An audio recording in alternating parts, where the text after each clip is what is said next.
Part 14. The Pentium Era, South to North. Author, Mei Shi Niang. Chapter 131. At 6 o'clock, Mr. Xia told Jin Lily that we were ready to leave. He took out 2 boxes from the safe in his office, a Rolex GMT Master and a Rolex Cherry tray, and put them into his bag. At 6:40, they arrived at Nance Huang. Mr. Xia and Jin Lily said, "Go and order the food." The game would be a mountain turtle stewed with cobra, mainly seafood. As Mr. Xia said, he stretched out a finger and raised it in front of him. After some gestures, Jin Lily understood that this was the point that made her choose the more expensive one. Mr. Xia was waiting at the gate. Jin Lily called the ordering clerk and told her to order food in 3 8-box rooms. The ordering clerk led her to order game at the gate first, and then to the seafood pool inside the gate. Seafood. After Jin Lily ordered the food, she returned to the gate. Mr. Xia was still standing there alone. Jin Lily asked, "He hasn't arrived yet?" Mr. Xia looked at his watch and said it should be soon. While the two were talking, they saw a middle-aged man wearing glasses coming from the bustling crowd at the door. Mr. Xia quickly walked down the steps and greeted him, and Jin Lily followed. Mr. Xia shook hands with the visitor, introduced to Jin Lily that this was Secretary General Xiao, and then introduced to the Secretary General that this was Xiao Jin, from our company. "New here?" Secretary General Xiao asked. Jin Lily was stunned. She thought that I have been here for more than half a year, so I am not new, but I have never met you. But Mr. Xia said, "Yes, the new one is also from Zhejiang." "Oh, where is it?" Secretary General Xiao's eyes lit up and he asked. "Yongcheng," Jin Lily said. "Ha, what a coincidence. I also joined a team in Yongcheng, Bai Shiqiao, do you know?" Secretary General Xiao smiled and asked. "I know, my grandma's house is in Bai Shiqiao."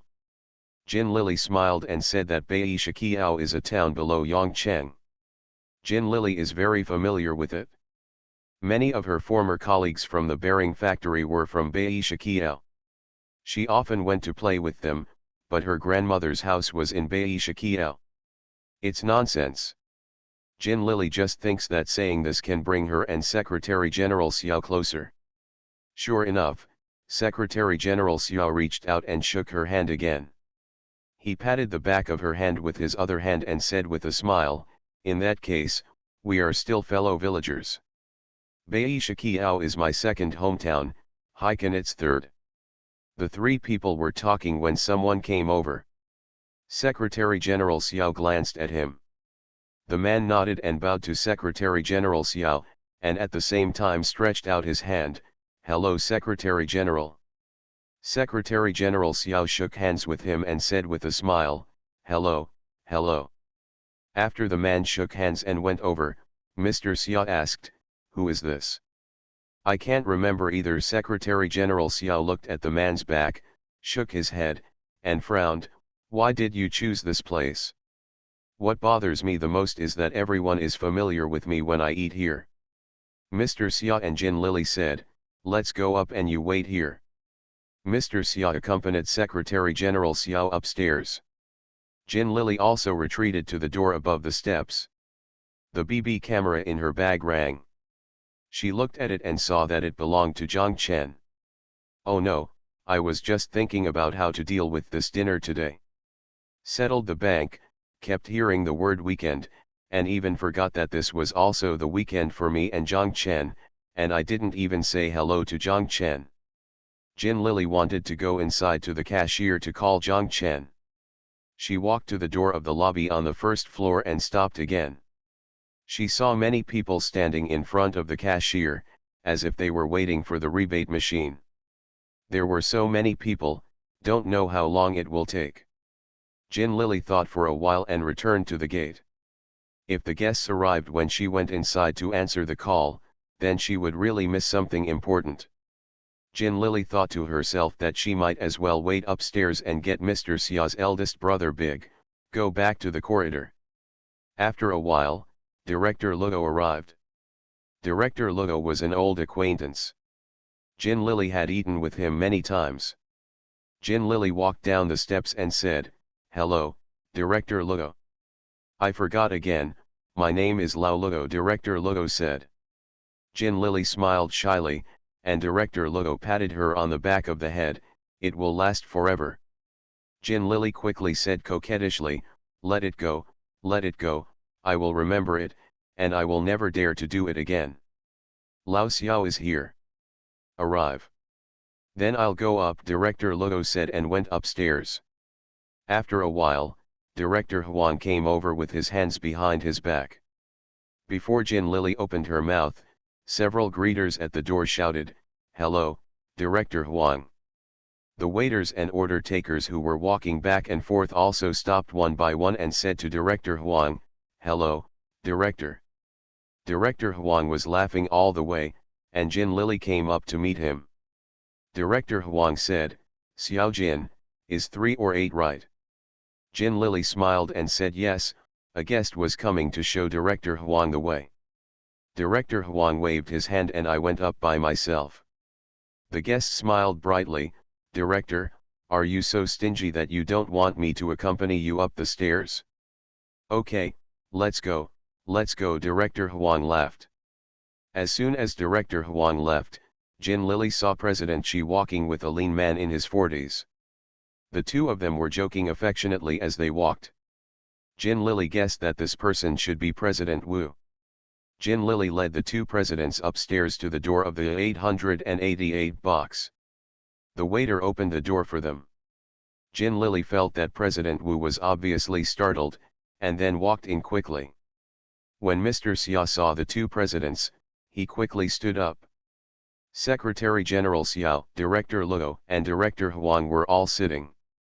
They looked at President Wu and then at President Xi. President Wu walked a few steps and arrived in front of Secretary General Xiao. He smiled and said, "The Secretary General is also here. I'm glad to meet you." Then he said to Director Luo, "Director Luo, it's also a pleasure to meet you." Secretary General Xiao and Director Luo both looked at him with some doubts in their eyes. Mr. Xiao quickly introduced them to them, saying that this was President Wu of the Overseas Bank Head Office, and this was President Xi of the Kuomao branch. Deputy President Wu said quickly. Secretary General Xiao and Director Luo stood up and shook hands with the two people. Mr. Xiao then introduced Director Huang to them and told them that this was Director Huang from the political department of the provincial military region. "I'm also the deputy," Director Huang chuckled. There was an empty seat between Secretary General Xiao and Director Luo. Secretary General Xiao called to Jin Lily, "Come on, Xiao Jin, sit here." Jin Lily walked over and said thank you with a smile, then sat down. Director Luo and Director Huang didn't know what was going on and looked at Secretary General Xiao.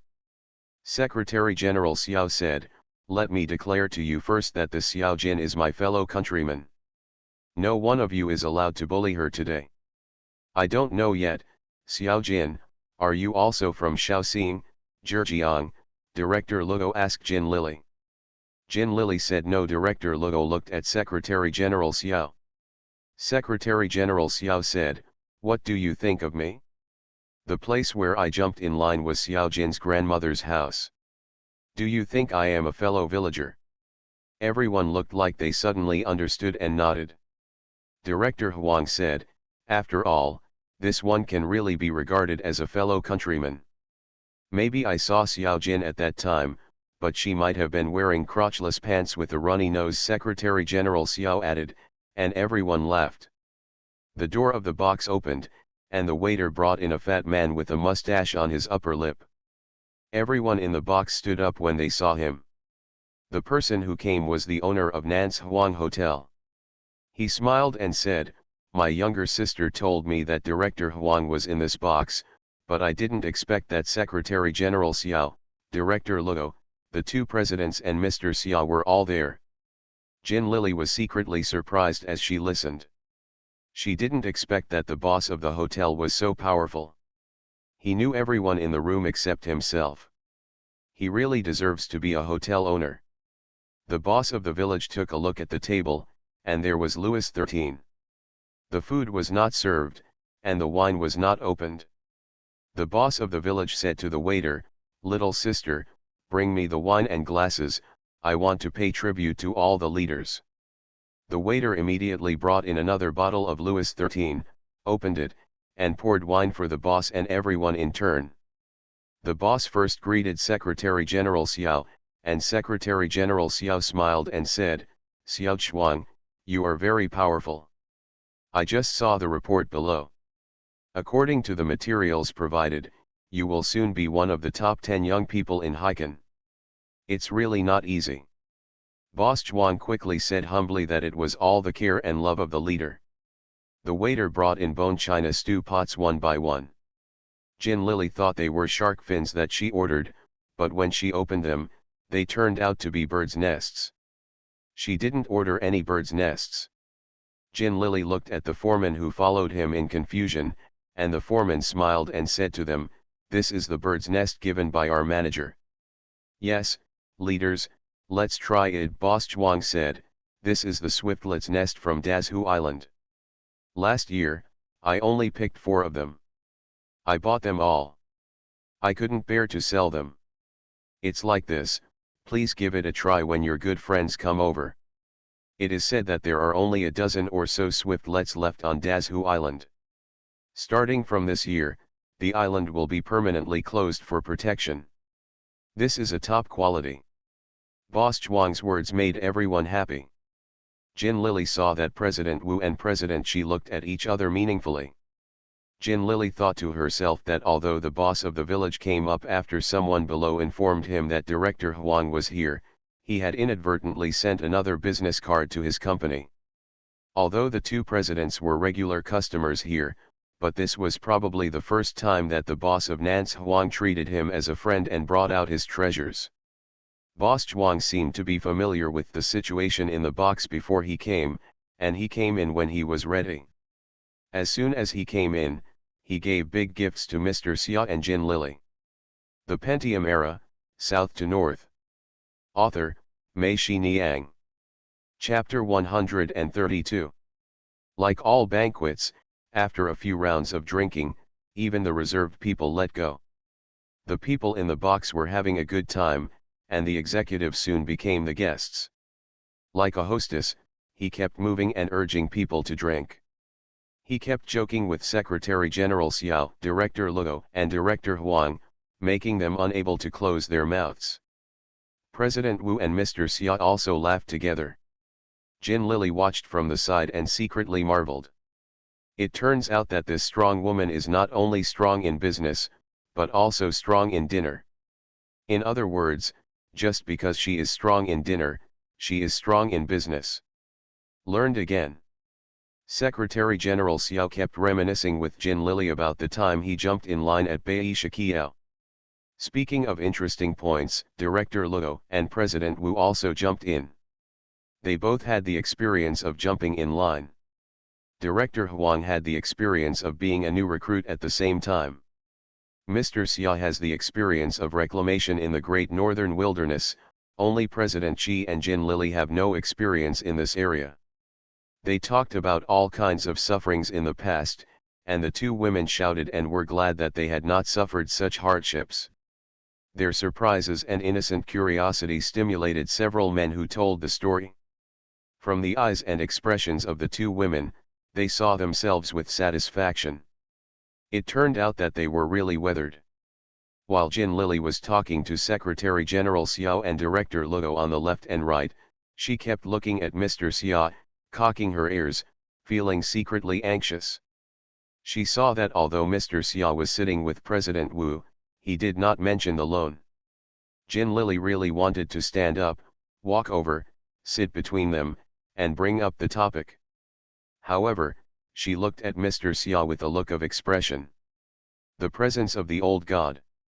Seeing that the dinner was coming to an end, Mr. Xia still didn't respond.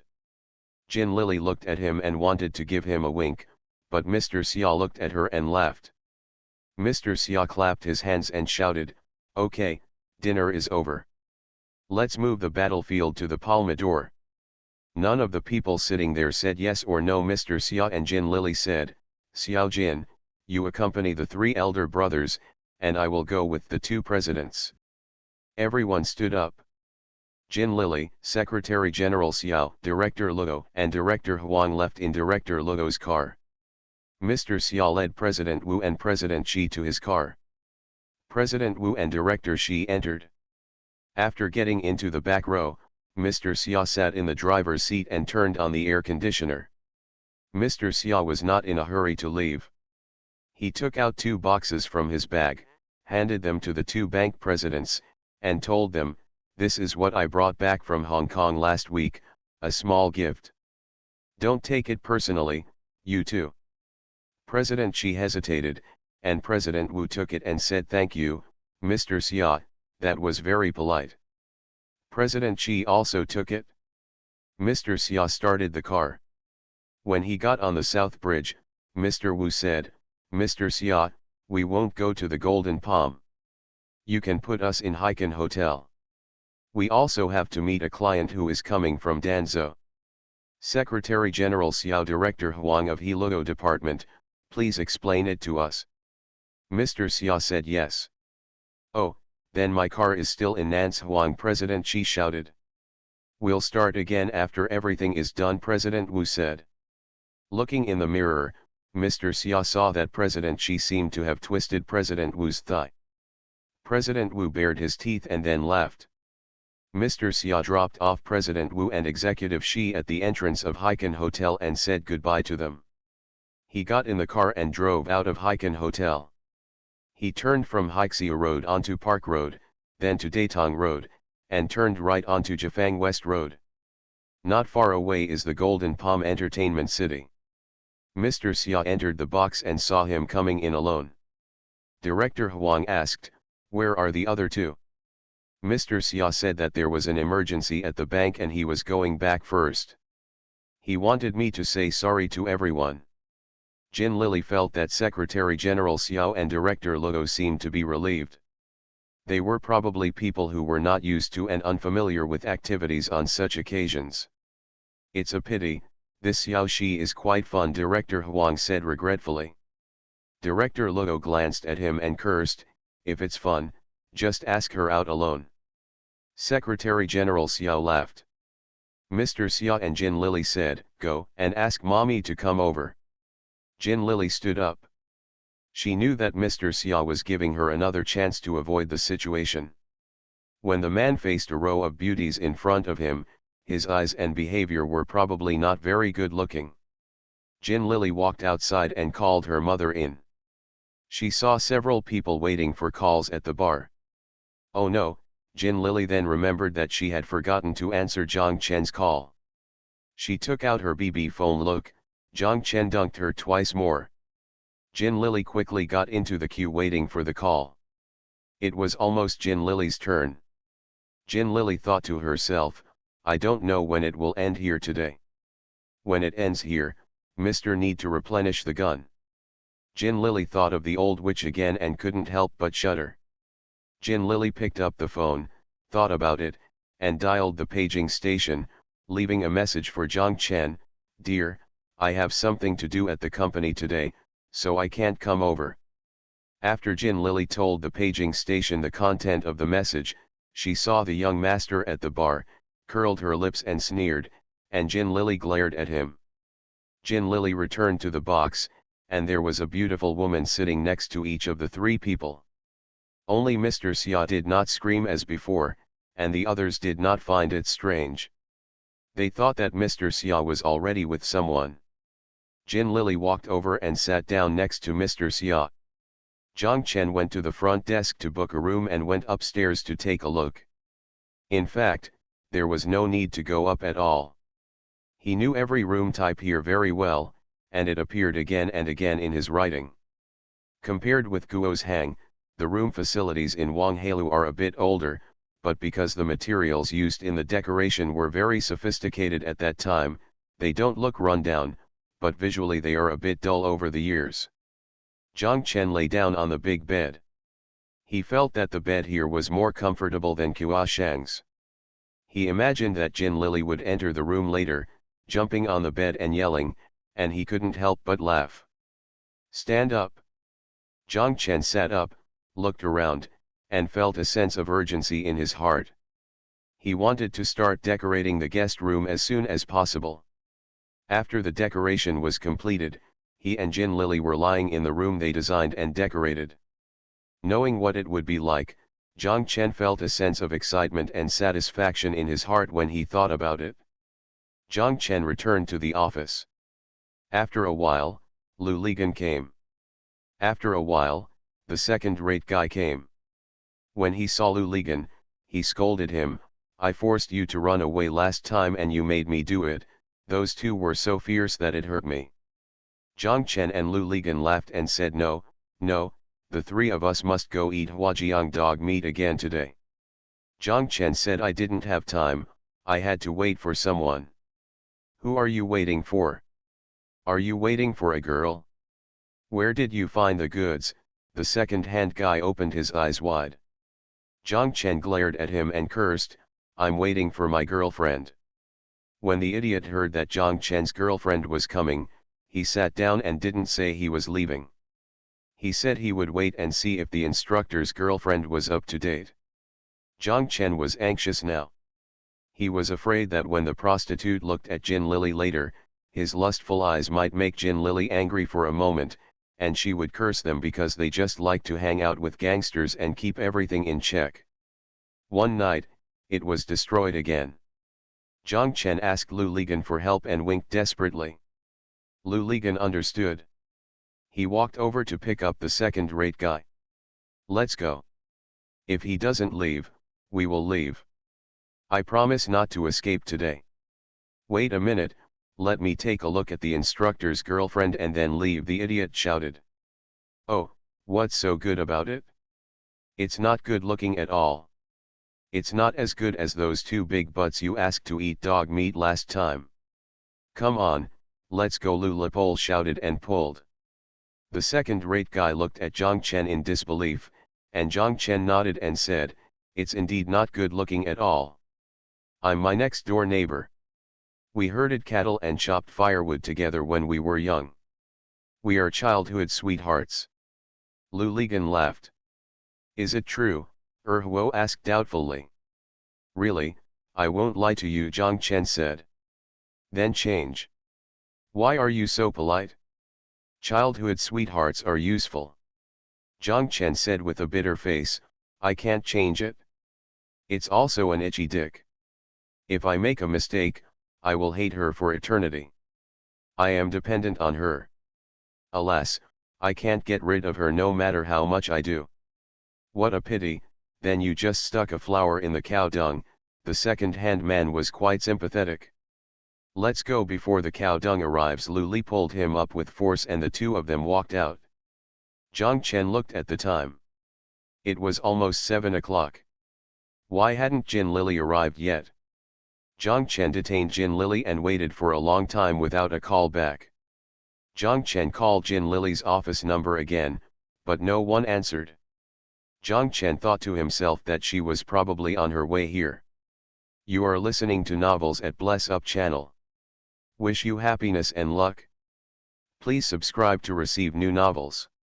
How do you feel about this novel? Please like and leave a comment. The Pentium Era, South to North. Author, Mei Xiniang. Chapter 133. It was after 8 o'clock, but Jin Lily hadn't come yet, nor had she called back. Jiang Chen asked her again, but there was still no reply. Jiang Chen thought about it, closed the door of the office and walked out. He went to the parking lot to ride a motorcycle. Go to the financial garden. When he arrived at the gate of the financial garden, Jiang Chen did not go in. Instead, he parked his motorcycle on the opposite side of the road and sat on the seat to wait. Jiang Chen didn't want to go upstairs. He didn't know why. Jiang Chen didn't like to go to Jin Lily's company when there were people in their company. He felt that doing so would make people feel stingy. Would others have such thoughts? I was worried about Jin Lily and needed to keep an eye on her. Am I, Jiang Chen, a stingy person? Do I, Zhang Chen, need to stare at my girlfriend all day long? Is there any mistake? Ever since I was little, it has always been my female classmates who have been courting me, including Jin Lily. She was the one who chased me so hard back then. Okay. Zhang Chen took out the BB camera from his waist and took a look. If Jin Lily passed by when he came and couldn't find him, Jin Lily would detain him. There was a new message on the BB phone. Zhang Chen quickly opened it, but it was from Lu Ligan. Where the hell have you been? I'm going back. Zhang Chen sighed, feeling a little anxious. He really wanted to go upstairs and take a look. Half of his anxiety was because he missed Jin Lily, and the other half was because he wanted to give her a treasure and tell her that from today on, we will live in Wanghai Building every weekend. You don't have to. After seeing the old witch, Zhang Chen never told Jin Lily about this, just because he wanted to give her a surprise today. Zhang Chen tried his best to control his urge to rush upstairs. He took out his cigarette and started smoking. From a distance, he caught a glimpse of a security guard coming out of the duty booth, looking around, and then walking back. It seemed like a wild boar vehicle, so Zhang Chen quickly turned his head away. Zhang Chen smoked one cigarette after another. After finishing one pack of cigarettes, Zhang Chen took out another pack from the storage box of the motorcycle, opened it, lit it, and looked longingly at the barrier gate coming out. Jin Lily never showed up.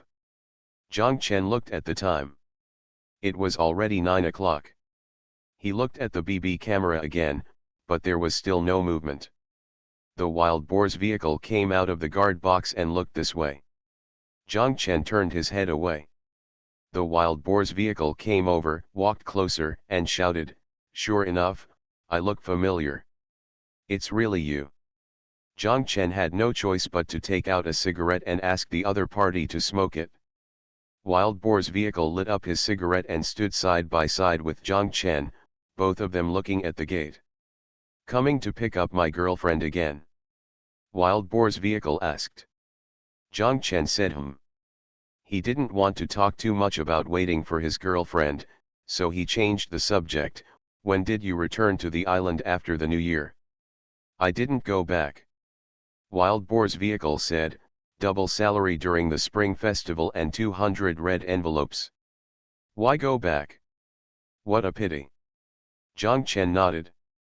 "It's past 9 o'clock, why don't you go up and take a look?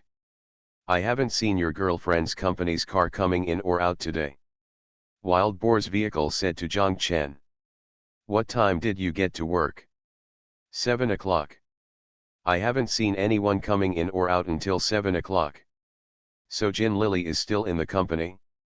Why did he detain her so many times in the company and she didn't respond?" Zhang Chen felt anxious. Wild boar's vehicle said to Zhang Chen, "Go up and have a look.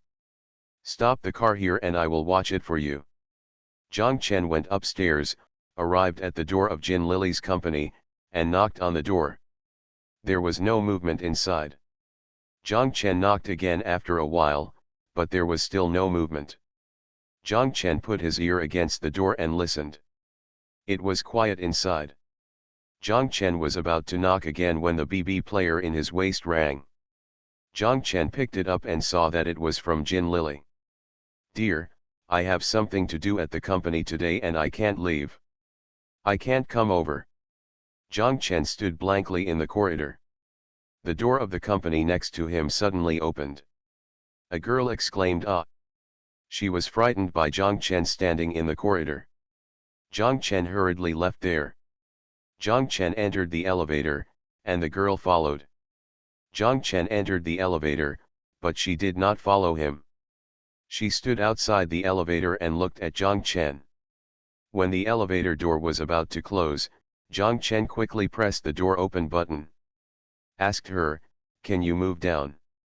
The girl hesitated for a moment, her face turned crimson, and finally she shook her head. Mom, Zhang Chen cursed lightly and slammed the door button. "What's wrong? No one is there." Wild boar's vehicle asked, "I just said I didn't see their car coming back." Zhang Chen shook his head and said to him, "Wild boar's vehicle, they must have gone to socialize. This weekend, most of the people here have gone to socialize, and they won't come back until dawn." Zhang Chen said nothing. Wild boar's vehicle asked strangely, "Why, your girlfriend didn't tell you?" Zhang Chen smiled and said, "I went to socialize. She sent me a message, but I forgot about it. I didn't remember it until I got upstairs." Zhang Chen stuffed most of the pack of cigarettes in his pocket into the wild boar vehicle, got on the motorcycle and left. Zhang Chen arrived at the intersection of Kuomao Road and Longkan North Road, but he didn't know where he was going and felt at a loss. He stepped on the accelerator, turned left onto Longkan North Road, and drove in the opposite direction toward Binhai Avenue. Along the way, people kept yelling at him as fool and idiot. At the three-way intersection, the light was red. Zhang Chen stepped on the accelerator and passed through the traffic, turning left onto Binhai Avenue. Someone rolled down the window and cursed at him, you." Zhang Chen held the handlebar with his right hand, and stretched out his middle finger with his left hand. The wind blew against his arm, and he felt that his fingers were like a flag in the wind, fluttering stubbornly. Zhang Chen kept accelerating, and the motorcycle was like a wild horse, galloping forward. Zhang Chen soon passed Jiuying Pier and walked forward. There were no cars or street lights on the road. The road in the headlights was still new, and there were no trees or houses on both sides of the road. It was completely desolate. Zhang Chen felt like a bright nail, piercing into the boundless darkness around him, piercing deeper and deeper, so deep that he could not extricate himself.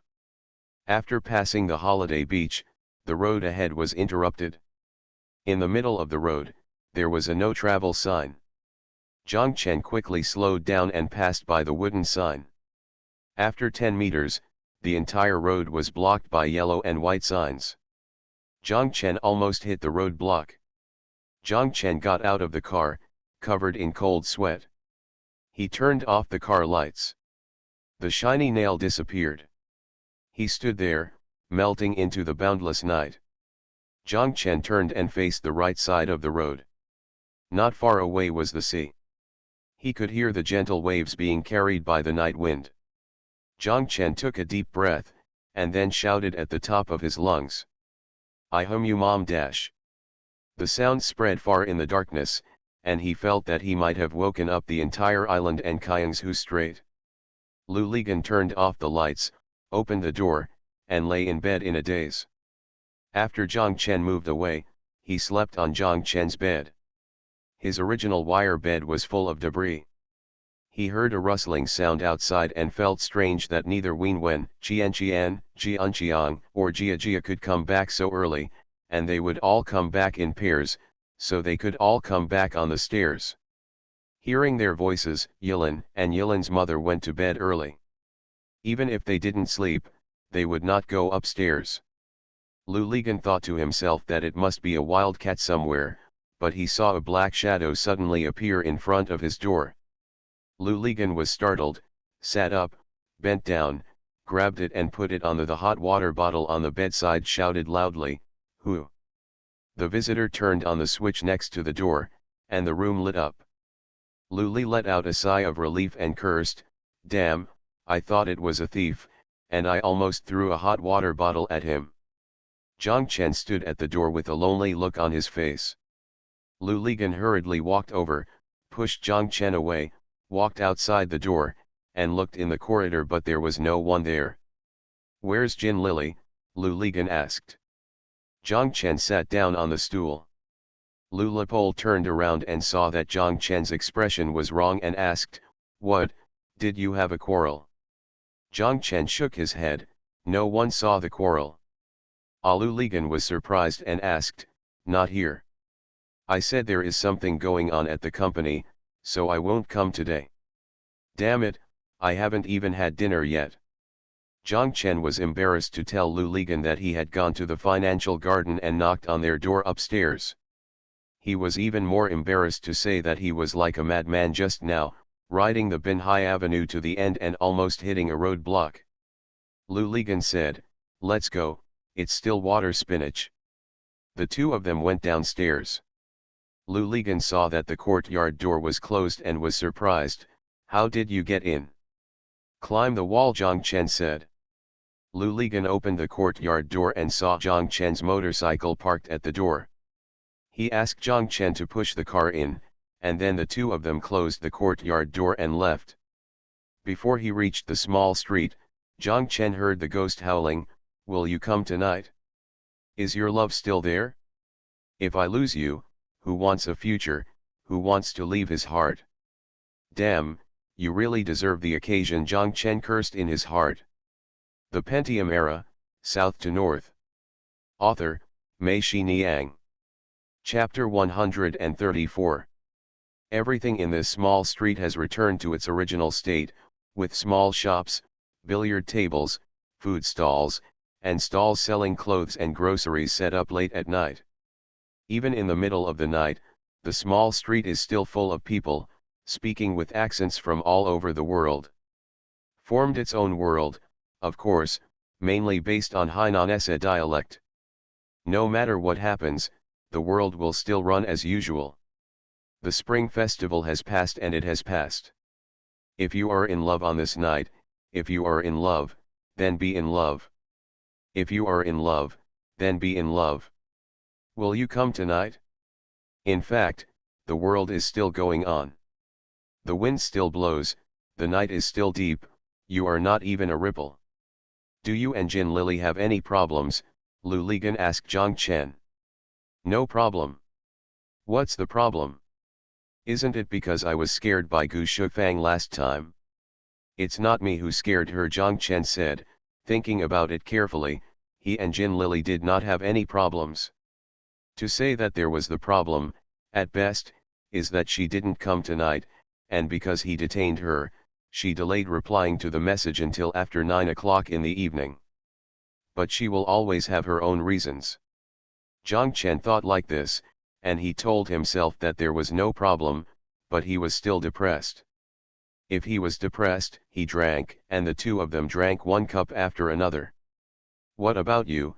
Has Tan Shuhen replied to your letter? Zhang Chen asked Lu Ligan. Lu Ligan shook his head and said no. I humming called her home twice more. Her mother answered the phone every time and scolded me. Haha, if she hadn't been Tan Shuhen, my mother, I have scolded her to death a long time ago. Mom, she guarded me as much as she guarded against thieves, she was afraid that I would sell her daughter. I'm afraid that you will seduce her daughter to come to Hainan, Zhang Chen said. That's right. It's just that I feel a little strange. Lu Lepole polished the wine glass on the table, as if he was holding a whetstone and grinding a terrazzo tabletop, trying to remove the white stones from the dark ones. Grind it out on the desktop. What's weird? Zhang Chen asked. When did Tan Shuhen accept her mother's control so much? Lu Ligan said with a smile. Yes, Zhang Chen also felt strange when Lu Ligan said this. Tan Shuhen has always been daring to act. The whole group and even the entire cultural system knew that Tan Shuhen's parents opposed Tan Shuhen and Lu Ligan being together. Tan Shuhen's family and Lu Ligan was a celebrity in the Yongcheng cultural system, but everyone knew that Tan Shuhen and Lu Ligan slept together every day, so her parents could only worry. Come on, drink, stop humming, you look upset, Zhang Chen scolded, and the two of them raised their glasses and drank it all.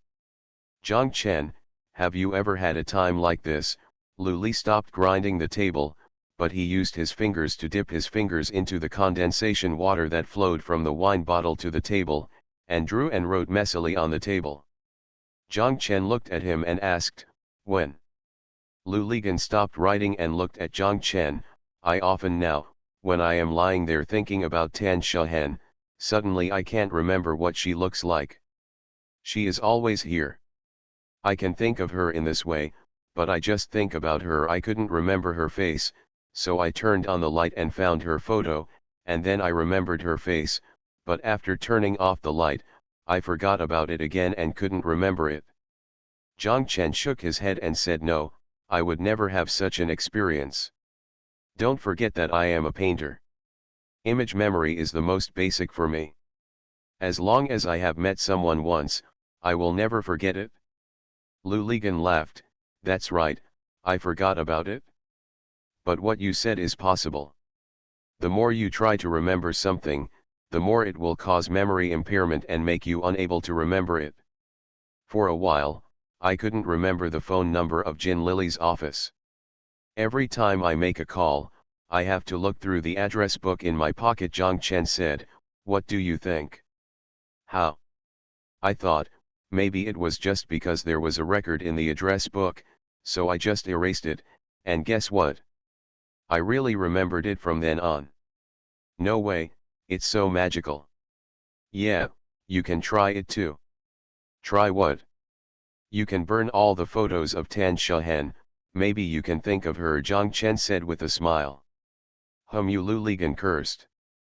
Beside the food stall, there are 3 betel nut trees, which are long and thin, more than 10 meters high, standing there like feather dusters.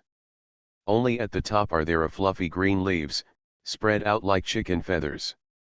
I don't know who planted these 3 betel trees here, and I don't know where the person who planted these trees will be tonight. The 2 of them drank until about 1 o'clock, and they were already staggering when they stood up. Before Zhang Chen could reach Yilin's house, he held onto the wall and vomited. Lu Ligan was still sober, so he told Zhang Chen to live here. Chen said no, Lily would come later. Didn't you say that Lily won't come today? Lu Ligan asked. Zhang Chen kept nodding. He said yes, she went to socialize, she would come after socializing, she told me. Lu Ligan was confused by Zhang Chen. He didn't know whether Jin Lily would come or not. He supported Zhang Chen and walked back to the small street. He said that you should stop riding the motorcycle. I will ride the motorcycle tomorrow. Ride over for you. Lu Ligan helped Zhang Chen and found a caravan. He took the motorcycle key from Zhang Chen's bag and found the key tag of Wanghai International Hotel. Lu Ligan understood. Chen has booked a room in Wanghai building today, so Jin Lily will probably come. Lu Ligan stuffed Zhang Chen into the car. As soon as Zhang Chen got on the car, he fell on the seat and fell asleep. Lu Ligan took out a $10 bill and gave it to the driver and said to him, you take him there when we get to Wanghai Tower, remind him not to forget to take his bag. Got it? I know you, I live in Yilin's house. The driver took 10 yuan and said quickly, I understand, I know you understand me. Lu Ligan felt uneasy after thinking about it, so he still slung the bag on Zhang Chen's back. The caravan drove to the entrance of Wanghai International Hotel. Zhang Chen was still asleep. The driver shook him for a long time before he woke up. Zhang Chen got out of the car and looked at Wanghai Tower. He took 2 steps forward and remembered he came back and dug in his pants pocket. The driver understood that he wanted to pay for the car. He quickly told him that he had paid. Your friend had already paid. The driver drove away. Zhang Chen held a handful of money in his hand and watched the car drive away. He was confused. After a while, he cursed, you fool, you don't even want the money for the car. You fool, you're a big fool. Zhang Chen staggered and almost fell to the ground. The security guard at the door kept watching Zhang Chen when he got out of the car. He knew that he was Mr. Zhang from Panji Company. The security guard had quick eyes and hands and helped Zhang Chen. In the morning, the money in Zhang Chen's hand fell to the ground. The security guard picked it up and stuffed it back into Zhang Chen's pocket. Zhang Chen stood there swaying around. The security guard supported him and asked, Mr. Zhang, where are you going? To the office or the parking lot?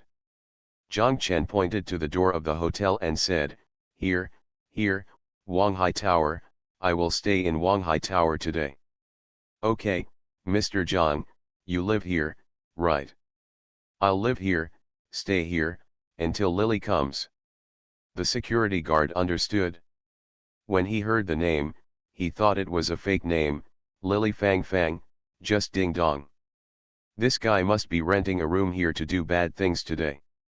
The security guard helped Zhang Chen into the lobby. Zhang Chen almost couldn't help but waved his hand and said to the security guard, "Brother, this place is going to be renovated. Do you know?" I know, the security guard nodded quickly. Wanghai Tower is going to be renovated, and I am me. Zhang Chen patted his chest, I designed it. Let me tell you, the top is blue, and there are many paddles here. Lots of oars, going up and up like this, until they reach the sky, the blue sky, no, the sea, the blue sea. Those oars belong to the Yilin family, many. The security guard supported him, not knowing what he was talking about, so he had to keep saying yes, I know, I will send you to the room first. The security guard helped Zhang Chen into the elevator and asked, Mr. Zhang, which floor do you live on? Zhang Chen said, I live here, I will live here today, Lily is coming. The security guard didn't know whether to laugh or cry. He said, yes, Mr. Zhang, I know you live here. What did you say? Zhang Chen looked at the security guard with cloudy eyes. He saw that the security guard had 3 or 4 heads. It was so strange that he couldn't help but laugh. The security guard also laughed and said, I asked you which floor you live on. 8th floor, 8th floor, 8888888. The security guard smiled and said, Mr. Zhang, you are not here to shoot today, you are here. When we arrived on the 8th floor, the elevator door opened. There was a very beautiful girl standing at the door. The security guard knew her. When she saw Zhang Chen, she was startled and shouted, Brother Zhang Chen. The security guard asked, do you know him? He's here to find you, right? I'll leave it to you. The security guard sent Zhang Chen out of the elevator, and the girl quickly caught him. The security guard returned to the elevator and went downstairs. He thought, what about Lily? Isn't this girl called Jia? However, it's not surprising, in their line of work, who the hell would tell their customers their real name? Even Jia, it's probably a fake name. The Pentium Era, South to North. Author, Mei Xiniang. Chapter 135. Jia supported Zhang Chen and asked, Brother Zhang Chen, which room do you live in? Zhang Chen looked at Jia and chuckled, are you here, Lily? Number 9, we live in room no 9. Jia supported Zhang Chen, and when she arrived at 809, she asked him where the key was. Zhang Chen told her that it was in the bag. Jia took out the key tag with the key from Zhang Chen's bag and inserted the key into the door. Inside, it turned, but could not be opened. It seemed to be locked from the inside. Jia grabbed the door handle and shook it. A voice from inside the door asked, who? Jia was startled. She looked at the house number on the door and saw that it was indeed 809. Looking at the key tag again, she suddenly realized that it was 1809 and the security guard had sent her to the wrong floor. Jia helped Zhang Chen back to the elevator hall and entered the elevator to the 18th floor. Zhang Chen only laughed and laughed along the way. After entering the room, Jia helped Zhang Chen lie down in front of the bed. She walked to the door, closed the door, then went into the bathroom, rubbed the towel in hot water, went back to the room, bent down, and wiped Zhang Chen's face. Zhang Chen woke up a little. He saw a figure hovering in front of him. When Jia was about to get up, Zhang Chen grabbed her and shouted, don't go, Lily, don't go. Jia quickly said, Brother Zhang Chen, I am Jia, I am not Sister Lily. Jia wanted to free her hand from Zhang Chen's. Zhang Chen pulled hard and Jia fell down. Zhang Chen hugged her and kept shouting, don't go, Lily, do not go. Jia sighed in her heart. She thought that the two of them must have quarreled. Alas, Sister Lily was also like this. Brother Zhang Chen is such a good person, why would you want to quarrel with him? The more Jia broke away, The tighter Jiang Chen hugged her. Jia simply stopped breaking away. She said, "Yes, I won't leave, I won't leave." Abridged here. The BB phone in Jia's bedside table bag rang. It must be Ji Unqiang looking for her. No one would detain her except Ji Unqiang. She would never give her BB phone number to guests. All she gave was Ji Unqiang's. No, Ji Unqiang is thick-skinned and knows how to bargain. She doesn't even know how to talk about this kind of thing if she is asked to do it by herself. Jia put one hand around Jiang Chen's neck, stretched out the other hand, pulled the bag over, opened the bag, and took out the BB machine. She saw it was the phone number of Haikan Hotel, several hotels near Haixia Road. Jia knew the phone number of the front desk and the magnetic card number in the lobby by heart. Ji Unqiang usually called the hotel reception phone number. When there were many people at the front desk, he would use the magnetic card to call. Jia reached for the phone on the bedside table and called back. Ji Unqiang said on the phone, "Haikan Hotel, the earliest guest tonight came back from a late night snack. He said he wanted to do it again. Come over." Jia looked at Jiang Chen beside her and straightened up. Jiang Chen's hand tightened again. Jia sighed. She lowered her voice and said to Ji Unqiang, "Forget it, I won't do it. I'm with brother Jiang Chen here, he was drunk and thought I was Sister Lily. He held me tight and I couldn't leave." "Brother Jiang Chen? How come you are with brother Jiang Chen?" Ji Unqiang asked, confused. "Hey, I met him at the elevator entrance. The security guard threw him to me. He was so drunk that he couldn't stand. I couldn't just ignore him, right? I helped him into the room. It was pitiful. He was probably with Sister Lily. We had a quarrel," Jia said.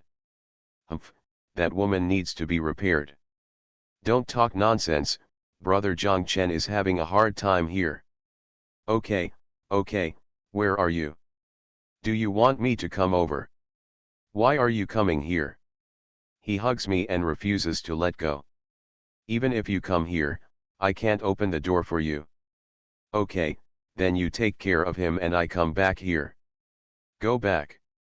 You go back first. I'll put him to sleep here, and then I'll go back in the caravan." Ji Unqiang said yes. Ji Unqiang hung up the phone and called the room upstairs again. He told the guest that Jia was not feeling well and had gone home. He couldn't do it today. The guest said regretfully, "Okay." Ji Unqiang walked out of the door of Haikan Hotel. He calculated that Jia would probably not be home within an hour. During this hour, he was free. Ji Unqiang couldn't help laughing, and he left. Haikan Hotel, headed to Wuzishan Road. Abridged here. Jiang Chen kept talking, calling Lily for a while, and Xiao Zhao for a while. Jia didn't know who Xiao Zhao was, but she knew that they were all worthy of envy. Jia looked at Jiang Chen's face, couldn't help but bow his head. Jiang Chen was confused. He felt that this person seemed to be Jin Lily or Xiao Zhao. He wanted to open his eyes to take a look, but his eyelids were heavy and he couldn't open them. He felt a pair of hands gently tapping him. These hands slowly combed his hair, very comfortable.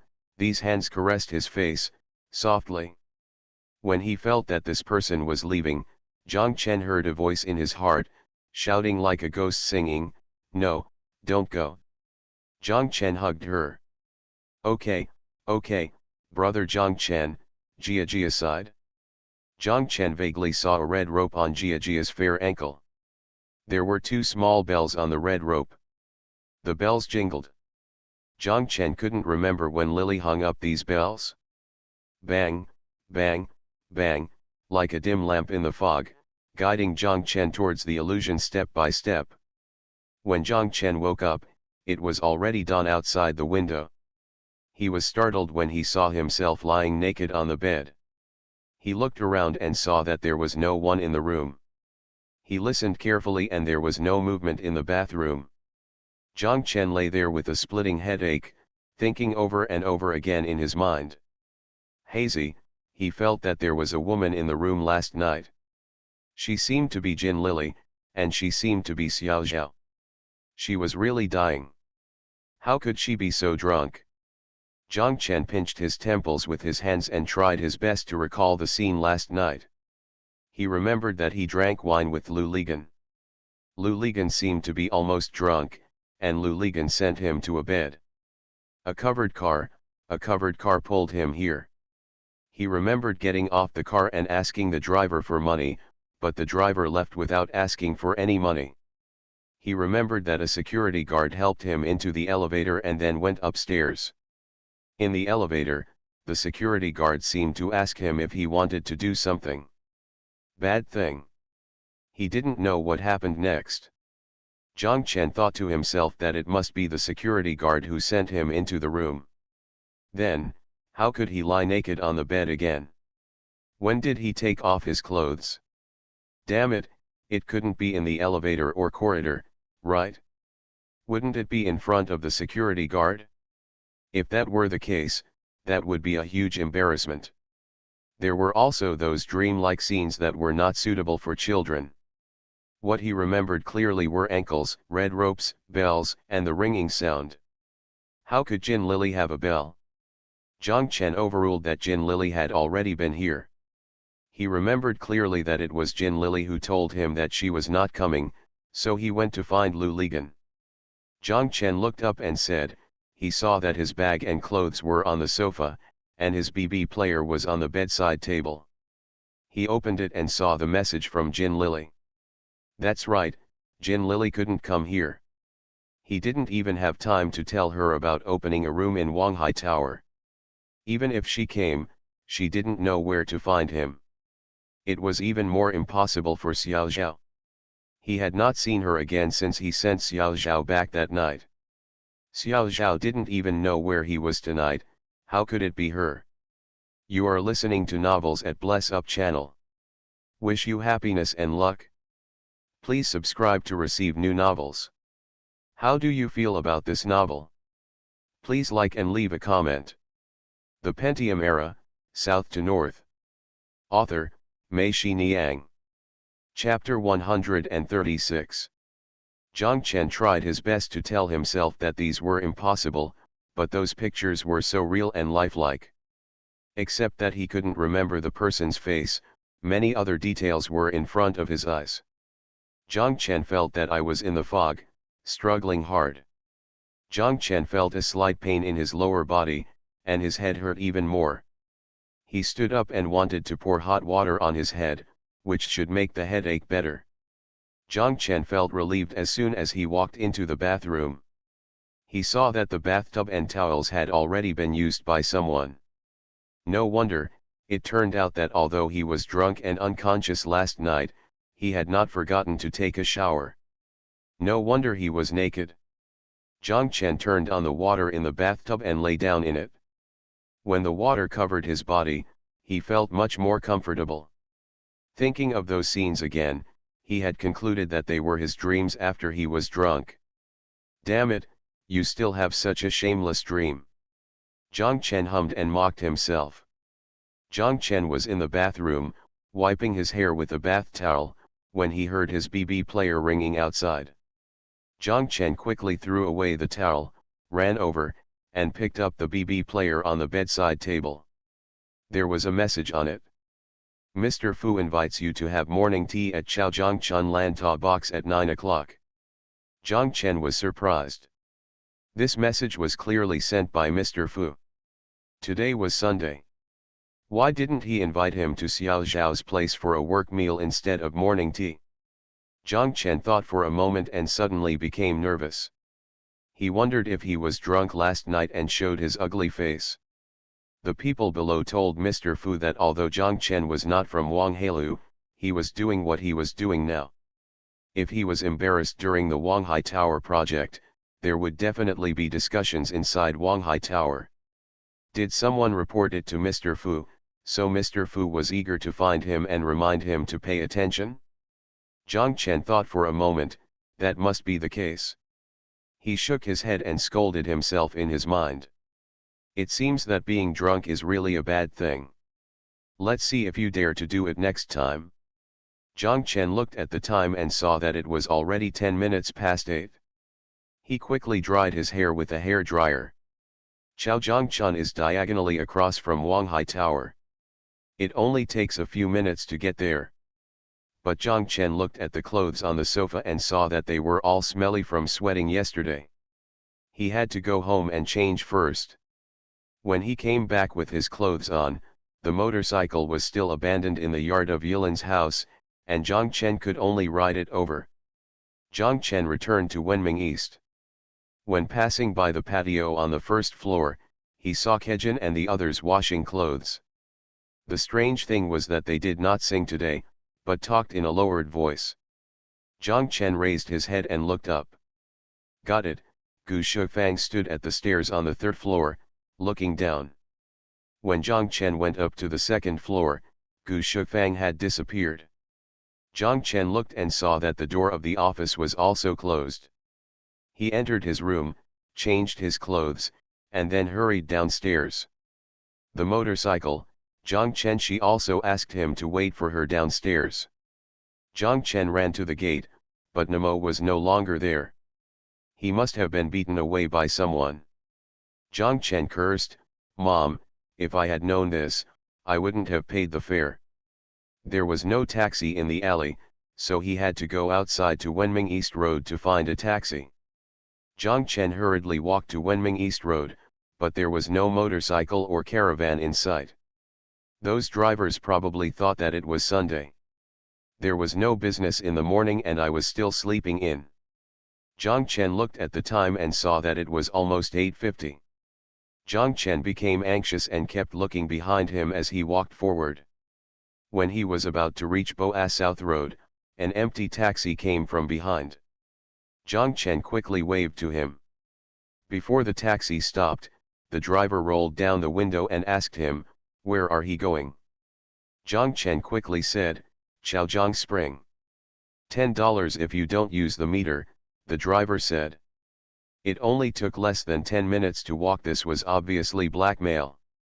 Jiang Chen didn't have time to argue with him. He opened the door and got in the car. When Jiang Chen walked into the lobby of Guo's Hang, he looked at the row of clocks behind the main desk. It was 9 o'clock Beijing time. The waiter led him to the Lanta box, opened the door, and Mr. Fu sat alone inside. On the table in front of him, there were already many small steamers and bone china plates. Jiang Chen didn't have time to apologize to Mr. Fu for being late. Mr. Fu waved his hand. "Xiaojiang, ask my little sister to take you to see if there is anything else you need." Jiang Chen looked at the many things on the table and said he didn't need anything. Mr. Fu told the waiter, "Little sister, ask the cart boy to push the cart over." Jiang Chen had just sat down opposite Mr. Fu when the door opened again and a waiter came in with a thermos trolley. Mr. Fu asked Jiang Chen to see what else he wanted to eat. Jiang Chen said, "I don't even know about these things." Mr. Fu smiled and said, "Then let me order for you. The cheese-baked lobster, cuttlefish balls in soup and squab here are good. You can try them. Then there are fried sausages, mango pudding, oyster cabbage." Mr. Fu said, and the waiter took it. After a while, a lot more food appeared in front of Jiang Chen. After the cart boy left, Mr. Fu and Jiang Chen said, "I forgot to tell you that from now on, our work meals will be changed here." Jiang Chen secretly breathed a sigh of relief. It turned out that Mr. Fu was not looking for him because of what happened last night, but at the same time, he felt a little lonely in his heart. The work meal was changed to this place, which meant that he would never go to that hotel again. No longer in Xiaojiao? "How are you doing at the construction site recently?" Mr. Fu asked. Jiang Chen said it was normal. The progress was in accordance with the schedule. Several suppliers also supplied materials in a timely manner and did not hold us back. By the way, the small room can be completed today. I am ready to accept it tomorrow. The acceptance is completed. Manager Pan and the others returned to Guangzhou. In the evening Mr. Fu said, "You will inform Xiao Pan and the others later that the acceptance will be checked at 11 o'clock tonight, and I will go over and take a look." Zhang Chen said yes, then I will ask them to pull up the temporary power supply in the afternoon, and try all the equipment in the evening. Mr. Fu nodded. Zhang Chen understood in his heart that this secret room seemed to be very important to Mr. Fu. He had to see it himself before he could rest assured. The reason why he chose 11 o'clock was so that other people in Wanghai Tower would not see it. "Have you prepared the money for Xiao Pan and the others?" Mr. Fu asked. "It has been prepared for a long time." "What didn't Gu Shufang ask?" "No, I made it into imported stone. It is of high value and will not be discovered easily." Mr. Fu agreed. "After the acceptance check is completed in the evening, get up early tomorrow morning and ask Xiao Pan and the others to prepare their luggage and leave Haikan in the morning." Zhang Chen said yes. Jin Lily was still in bed when the BB player on the bedside table rang. She looked at the time and saw that it was only around 9 o'clock in the morning. She and Mr. Xia didn't come back until after 4 o'clock and didn't lie down until after 5 o'clock. They sent Secretary General Xiao and Director Huang home. On the way back to the company's car, Mr. Xia told Jin Lily, "Get up in the afternoon and prepare the company's materials. On Monday, President Xi should ask us to submit the materials." "Did they agree?" Jin Lily shouted. "No, we didn't talk about this," Mr. Xia said. "Then how do you know they will agree?" Jin Lily asked curiously. "When it comes to how the money comes out, they are the professionals. We don't need to teach them. They will design the path. If we talk to them about this, it's just a trick. There's nothing to talk about." "Then nothing was discussed. How do you know they would agree?" "They accepted the gift," Mr. Xia said. "President Wu will come to show that this matter can be done. Otherwise, why do you think President Xi is going to the head office? President Wu is here just to make contacts and see if this loan company is reliable. Believe it or not, it will be the second Chen Ming." "I understand. So, Secretary General Xiao, Director Luo and Director Huang were here yesterday, which means they gave us a guarantee, including the village boss." Mr. Xia couldn't help but laugh. He was right. I didn't expect the boss of the village. He was really the icing on the cake, just in time. Jin Lily was still a little worried. She said, "Even if they accept the gift, you can't say they agreed, right? If they don't agree or feel that we are harmful, they will not accept it. Since they accept it, it means that they have made a comprehensive assessment of us, understand?" Mr. Xia said. "Besides, when I send it, President Xi didn't pick up the call at first, but President Wu picked it up first, which is to tell President Xi that he agreed." Jin Lily picked up the BB machine. She thought it was Zhang Chen who was detaining her. She looked at it, but it was the number of Lin Yiyan's office. Jin Lily quickly got up, went to the office, and called Lin Yiyan back. As soon as the call came through, Lin Yiyan, he said excitedly and anxiously on the phone. "Dear, the president detained me early this morning and said that I am responsible for your company's loan business. He asked me to find you. I will prepare the information and credit report today and report it to the head office tomorrow. Dear, you please help me." "That's great, honey, either you come over to my place and we can do it together," Jin Lily exclaimed excitedly. "When I saw this chapter, it was a bit unexpected." Yes, the previous chapter, chapter 0135, was blocked. It is being revised and applied for unblocking. Wait, it's my fault, I shouldn't have written it below my eyebrows. The Pentium Era, South to North. Author, Mei Xiniang. Chapter 137. When Lin Yiyan arrived, Jin Lily had already prepared all the basic information about Bata Company. Lin Yiyan said that we had the full set of information about Bayview Hotel, so there was no need.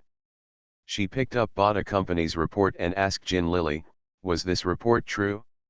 Jin Lily said, of course, we don't need to show it to others, of course it is true. Well, it seems that your company is still good, much better than the loan companies I have. However, for a loan of 10 million, this statement is not enough and needs to be adjusted, Lin Yiyan said. 10 million, Jin Lily was startled, not 8 million. What, you think it's too much? If it's too much, I'll tell the president. Lin Yiyan rolled her eyes at Jin Lily. You repay the loan with a loan. After you repaid the 8 million, do you still owe interest? Only 8 million. If so, it won't be able to cover the previous 8 million. Jin Lily understands. Damn, he is really considerate of us. Lin Yiyan looked outside, leaned close to Jin Lily and said, also, the late payment fee is negotiable. Do you understand? What do you mean, exempt? Lin Yiyan nodded. Let Mr. Xia go and ask President Xi, don't say it was me who said it. I know, honey, Jin Lily said happily. Jin Lily picked up her report and asked Lin Yiyan, how to adjust this? Magnify it 10 times, Lin Yiyan said. Jin Lily was shocked again and magnified it 10 times. Wasn't that just making a false report? From the first day Jin Lily went to work in the bearing factory, her mother nagged her every day, telling her that there are absolutely no things you should do in finance, just that you should not make false accounts. Jin Lily hesitated. Lin Yiyan looked at her and smiled. Why, you can't do it? This is a false accounting, Jin Lily said. Is it okay? Lin Yiyan chuckled and said, okay, dear, I didn't expect that a person who came to the island with a fake border defense certificate would be stumped by the adjustment report. It's really an old revolution encountering new problems. Go to hell with your rhetoric and statement adjustments, it's just false accounting, Jin Lily scolded. Yes, what's wrong? Lin Yiyan said carelessly. If you can't do it, go and tell Mr. Xia. I guarantee that he will call Lao Bao back to do it in a minute. Don't be stupid, dear, this is a statement for our bank. Not a tax report. Is there any difference? Jin Lily asked, puzzled. Of course, in your statement, there is no problem in applying for a loan of 1 million, but if you ask for 10 million, it is not enough. If you submit the report and get a reply within 2 seconds, there is nothing anyone can do, not to mention President Wu, even President Zheng's words are useless. They will also scold you, deliberately to embarrass them. Let me tell you, dear, I also found out after my master gave me a hint after I applied twice but was rejected. He told me that the statements of companies that get loans from banks are very good looking. If a company performs as well as its financial statements, then our bank will have no bad debts. Oh, I know why the president asked me to take charge of this business. Why? Jin Lily asked. She probably saw that you are just an ignorant person. Anyone else would not tell you so nakedly, but everyone does this. Lin Yiyan looked at Jin Lily and smiled. You, just because you have been in that township enterprise so badly, you are almost turning into a village girl. Go away, this is a big group. Okay, Jin Lily was annoyed. She hit Lin Yiyan, and Lin Yiyan laughed. Sitting down again, Jin Lily had already listened to Lin Yiyan's words. Indeed, if you can't even do superficial things, how can they lend you a loan? It's you who uses the money, and you will naturally be responsible for the debt.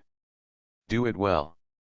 If the accounts you submit to the bank do not meet the requirements, then they are lending illegally, and everyone from top to bottom will be responsible for the loan. Jin Lily thought to herself that even if Lin Yiyan didn't let her do this, Mr. Xia would definitely let her do it when he got up later. Lao Bao must have done this often in the past. These old turtles must all know it. What kind of statements does the bank need? Lin Yiyan wrote down a few numbers and asked Jin Lily to modify the report based on these numbers. She sat in Lao Bao's seat and began to fill in the credit report based on these numbers. Jin Lily looked at Lin Yiyan and laughed. Lin Yiyan asked curiously, why are you laughing? Jin Lily said, I feel like we are really like a criminal group. Lin Yiyan said yes, it was Zhang Chen and the others at first, and now it is our turn. Let me tell you, dear, this life is forced by society. The day you leave school, all innocence should be thrown away. I think the last lesson in all universities should be to teach students how to give up their illusory innocence and fantasy. Jin Lily was silent. She had never gone to college and didn't know what it was like in college, but she entered society a few years earlier than Lin Yiyan. She felt that what she said was right. If you want to keep your true colors, please get out. Go back to Yongcheng, go back to that Jiao Fang. Even if you go back to Yongcheng, it is not a simple world. Compared with Heiken, it is just the difference between a small witch and a big witch. It was past 12 o'clock and the two of them were almost done. Lin Yiyan said, I'm hungry. My dear, do you have any noodles or biscuits to treat me? Jin Lily shook her head and said, no. Lin Yiyan opened her eyes wide and cursed, no way, even Joe Poppy is not as cruel as you. My belly is touching my back. Bear it, Jin Lily said, when Mr. Xia gets up, he must treat us to a big dinner. You can eat whatever you want. Damn it, I only slept for 3 hours and I got up to work overtime. No, is there any natural reason to reward us? I don't think so, Lin Yiyan said. After a while, Mr. Xia got up. He heard Jin Lily and his colleagues chattering in the office. He walked over and saw that it was Lin Yiyan. He was also stunned for a moment, although he had thought that President Xi would probably send Lin Yiyan. Came to do this business, but he didn't expect it to be so soon. When Jin Lily and Lin Yiyan saw Mr. Xia, they both laughed. Lin Yiyan said that they finally had their meal tickets and they had hope. Jin Lily shouted to Mr. Xia, Humph, capitalist, you didn't wake up until now. We have been working all morning. Mr. Xia walked in with a smile. He looked at the credit report that Lin Yiyan was writing and nodded. He said, there are no weak soldiers under a strong general. You, President Xi, are really resolute. Jin Lily took the report to Mr. Xia for signature. Mr. Xia signed it without even looking at it. He asked Lin Yiyan, had the adjustments been in place? Lin Yiyan said, okay, 10 million is no problem. When Mr. Xia heard 10 million, he was stunned for a moment, but he quickly understood that President Wu and President Xi were very satisfied with last night. Mr. Xia and Lin Yiyan nodded, and he said yes. Jin Lily knocked on the table with her hand, hey, don't just stare at other beauties, capitalists, we two long-term workers are starving. Mr. Xia smiled and said quickly, okay, you choose where to go. Jin Lily asked Lin Yiyan to choose, and Lin Yiyan chose the Earth Dragon King. Earth Dragon King mainly eats game. Lin Yiyan said she wanted to eat stir-fried civet. Jin Lily was stunned for a moment, and then she remembered, Lin Yiyan is Cantonese, and they have terrifying appetites. During the meal, Jin Lily and Mr. Xia talked about the late fee, and specifically pointed out that this was something Lin Yiyan told herself that could be waived. Mr. Xia looked at Lin Yiyan, and Lin Yiyan nodded. Talking to Xia, the president said, yes, Mr. Xia can just call President Xi directly. Mr. Xia said yes. He thought for a while and said to Lin Yiyan, your bank supports us so much, should we repay your bank? Well, let's accept this loan on a one-to-one basis. Really? Lin Yiyan opened her eyes wide. Mr. Xia nodded. That's great, Lin Yiyan said excitedly. Jin Lily didn't know what they were talking about, and why Lin Yiyan was so happy. She asked, hey, what are you talking about? What's 1 versus 1? Mr. Xia asked, you don't know how to issue an acceptance bill. I know about acceptance bills, but I have never been exposed to this business, Jin Lily said honestly. When she saw Lin Yiyan looking at her and smiling, she knew that she wanted to say that you were so bad at that township enterprise that your brain was gone. She is almost turning into a village girl. Jin Lily pointed at Lin Yiyan with her finger. Lin Yiyan stopped laughing. She told Jin Lily that Mr. Xia meant that when this loan came out, he would use it as a deposit to issue an acceptance of 10 million from our bank. Draft. What's the difference? There's not more money, Jin Lily asked confused. Both Mr. Xia and Lin Yiyan laughed. Lin Yiyan said, yes, there is no extra money, but for our bank, it is equivalent to extending a loan of 10 million and raising a deposit of 10 million. What about me? The deposit tasks for half a year have been completed, thank you, Mr. Xia. Only then did Jin Lily understand why Lin Yiyan was so happy. The Pentium Era, South to North. Author, Mei Xiniang. Chapter 138.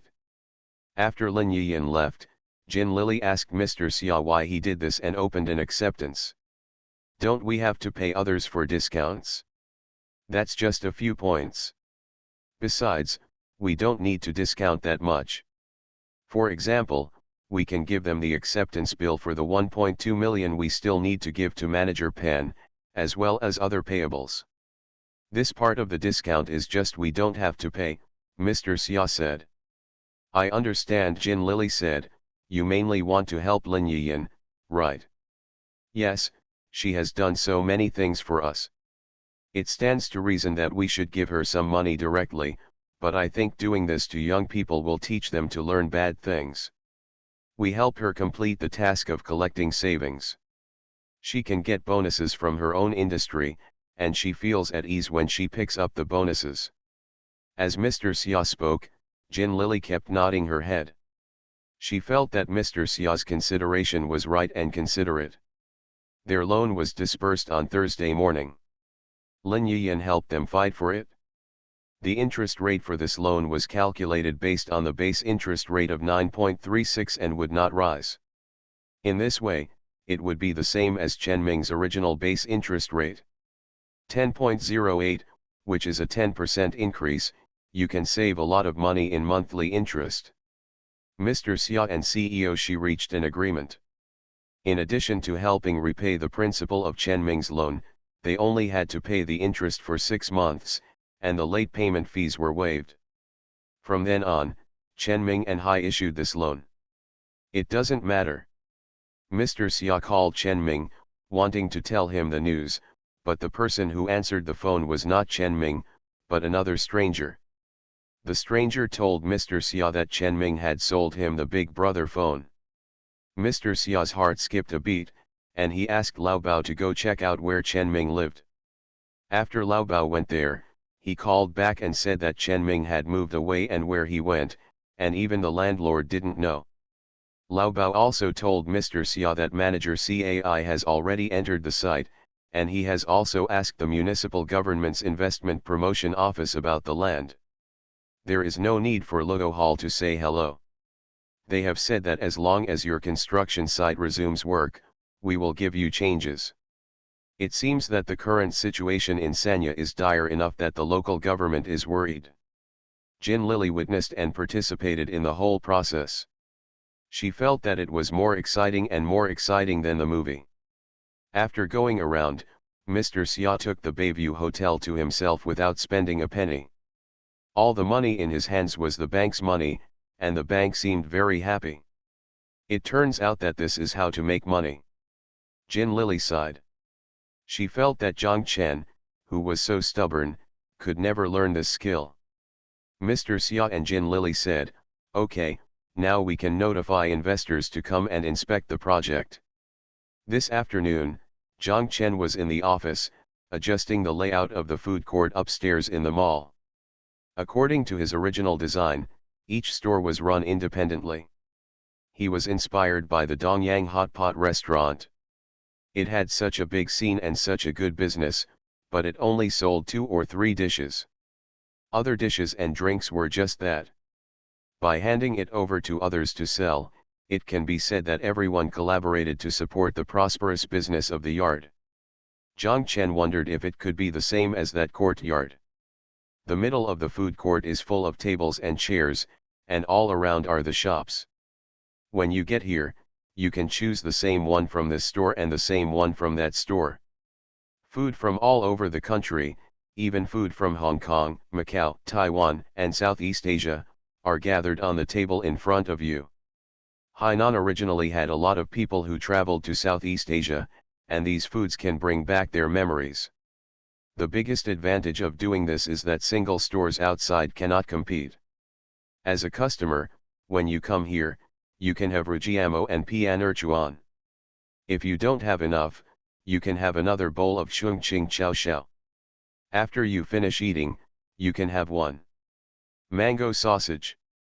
Zhang Chen told Mr. Fu about his idea, and Mr. Fu was very interested. He said that in this way, eating dinner would be like having morning tea. Yes, it's a bit like it. Mr. Fu's words reminded Zhang Chen, and he said, in our store, we can also have push carts pushing various side dishes. Mr. Fu thought of a question and said, is this good? The format is very novel. Xiao Zhang, you are right. In this way, those single stores will not be able to compete with us. However, there is a problem. You think about it, if he has a meal and orders from 5 or 6 stores, would it be troublesome to have to queue and pay at 5 or 6 stores?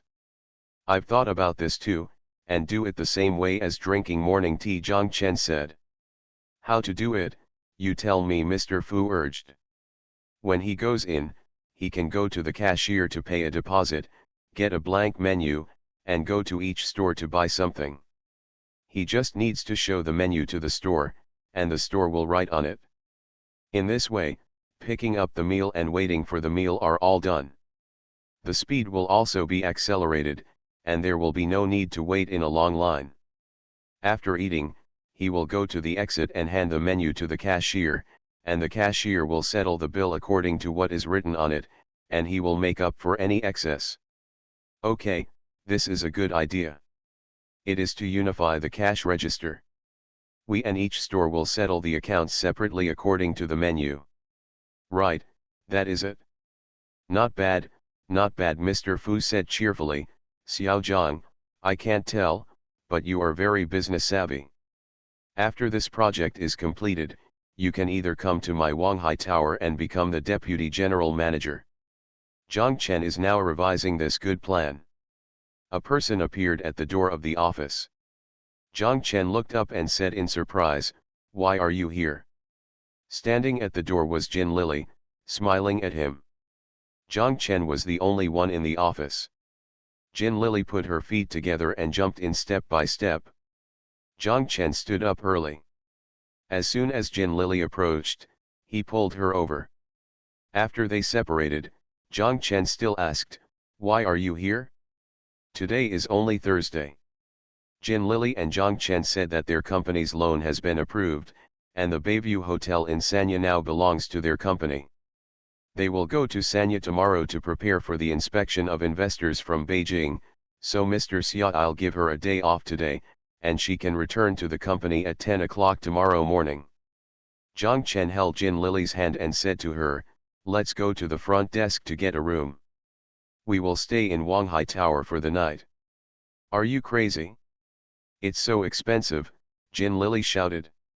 Zhang Chen looked sad and said, what should we do? Or we should go back to Wenmingdong, and let the old witch listen if she wants to. No, no, no, no, Jin Lily beat her head with her hands and shouted, I have a headache. I get a headache when I think of that old witch. Zhang Chen and Jin Lily said, let's go then, I will take you to the room where you will stay for 91 nights. Jin Lily pursed her lips, okay, that's better than seeing that old witch, but Zhang Chen, are there cockroaches in that kind of hotel? Zhang Chen smiled and said, I don't know either. You'll know if you go and see it. The two held hands. Zhang Chen took Jin Lily through Wanghai Shopping Mall and arrived at the lobby of Wanghai International Hotel. Zhang Chen walked to the front desk. Jin Lily held him and asked quietly, aren't you going to the 9090 hotel, a hotel for one night? Yes, it's 91 nights here, Zhang Chen said with a smile. You forgot where I was decorating, how could there be no discount? Jin Lily suddenly realized that she understood, and she whispered excitedly, I understand, Zhang Chen, It's so cheap, why did you go to Mr. Fu? No, if I go to Mr. Fu, the bill will be waived. I went to Assistant Su. I think it's not good to go to Mr. Fu. It seems stingy, Zhang Chen said. Of course Zhang Chen would not tell Jin Lily that he had actually booked a room here last Saturday, let alone tell her that he had such a lustful dream. Jin Lily would laugh at him. That's right, 90, I've already earned it, Jin Lily said. Zhang Chen booked a room at the front desk, and Jin Lily made sure to go upstairs to have a look. They went up to the 12th floor and entered the room. Just as Zhang Chen expected, Jin Lily took off her shoes and jumped on the bed. Jumping up and down, Zhang Chen quickly reminded her to be careful not to touch the chandelier. Zhang Chen and Jin Lily said, "Well, you are here, I'm going back to the office." Jin Lily jumped from the bed onto Zhang Chen's back. Zhang Chen quickly supported her with his hands. Jin Lily pulled Zhang Chen's head with her hands and shouted, "Where are you going, monster? Go back, how could I let you go?" You are listening to novels at Bless Up channel. Wish you happiness and luck. Please subscribe to receive new novels. How do you feel about this novel? Please like and leave a comment. The Pentium Era, South to North. Author, Mei-Shi Niang. Chapter 139. Zhang Chen sat up from the bed and started to get dressed. Jin Lily asked, "What are you doing?"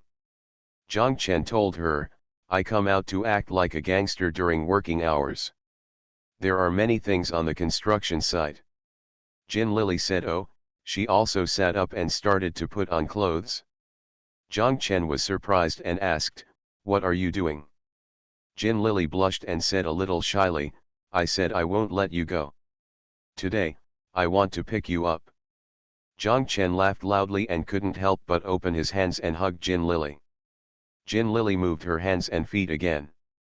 Zhang Chen quickly escaped from the bed and shouted, "No, no, no, this will never end." He shouted this, but his heart felt full of tenderness.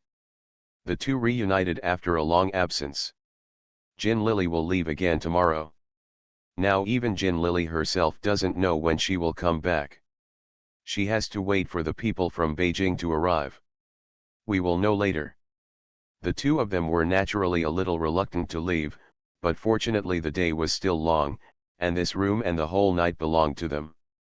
Jin Lily knelt on the bed, holding her own t-shirt in her hand, and said coquettishly to Zhang Chen, "Put it on for me." Zhang Chen helped her put on her clothes. Jin Lily pointed to the denim shorts that had been kicked to the carpet in front of her and said to Zhang Chen, "There are those pants as well." Zhang Chen also helped her put it on. The two people still held hands and left the room, entered the elevator hand in hand, went downstairs, and walked hand in hand through the lobby of the hotel and the first floor of the mall to Zhang Chen's office. Where Zhang Chen was sitting, he continued to revise his manuscript. Jin Lily was sitting opposite. After sitting for a while, he began to yawn repeatedly.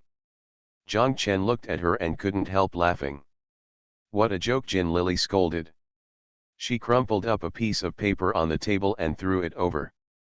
Zhang Chen reached out and caught it. "I had dinner with Lin Yiyan and her master at noon and didn't even take a nap," Jin Lily said. Zhang Chen looked at her and smiled maliciously, "Really?" Jin Lily was stunned for a moment, and then she understood that Zhang Chen was laughing at her for being too aggressive just now. Jin Lily blushed and pointed at Zhang Chen with her finger, You. "What's wrong with me?" Zhang Chen laughed. "Humph, I won't let you touch me tonight." Zhang Chen agreed, and after a while, Zhang Chen said to himself, "Actually, in the monk and nun meeting, it was the little nun who took the lead." Jin Lily slapped the table and jumped up. Zhang Chen also quickly stood up. When he saw Jin Lily calling, he grabbed her hand. The two of them quarreled for a while. Finally, Zhang Chen looked outside the door to see if there was anyone there. The man hugged Jin Lily. Jin Lily stretched out her feet and wanted to close the door, but she couldn't reach it. "Mr. Zhang." Mr. Zhang. In the distance, someone called Zhang Chen.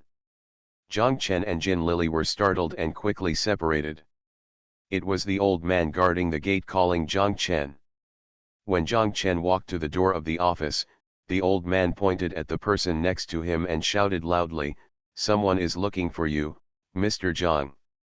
The sun was very bright at the gate where they stood, and the two of them still stood against the light.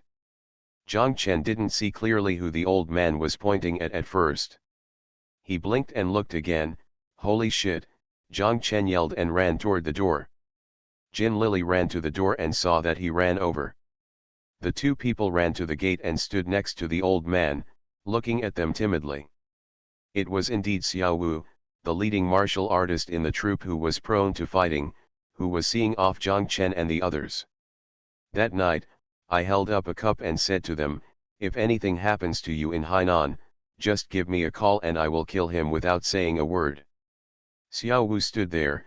His hair was long, messy, and caked, and his face was covered with black glaze, shining brightly. Zhang Chen and Jin Lili were both wearing summer clothes, but Xiao Wu was still wearing a pair of dirty feet. Travel shoes, a pair of corduroy pants, and a two-way shirt on the upper body. Under the two-way shirt, he also wore a maroon sweater, which was almost turning black. Probably because of Xiao Wu's appearance, even the old man watching the gate didn't dare to let him into the construction site.